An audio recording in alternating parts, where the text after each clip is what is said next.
We've got Cayman from S&B in the house, guys. Thank you so much for coming out, Cayman. Today, guys, we are talking about their map sensor spacer kits. Cayman, tell me about this kit. So for the L5Ps, this is where it all started.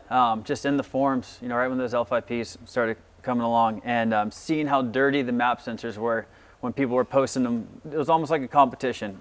Whose map sensor was more dirty after so many miles. So we're like, we got to fix this problem, and it's, you know, that's what keeps us energetic about making new products, is solving problems. So we designed a map sensor spacer for the L5P. It absolutely took off. So now when people post the dirty map sensor spacer, there's not somebody else saying mine's more dirty. It's, hey, look how clean mine is, because I have the S&B. I've gone 100,000 miles and there's no soot on my map sensor. So this just basically keeps that map sensor out of the stream of the exhaust gas, so it stays spotless for the life of your vehicle.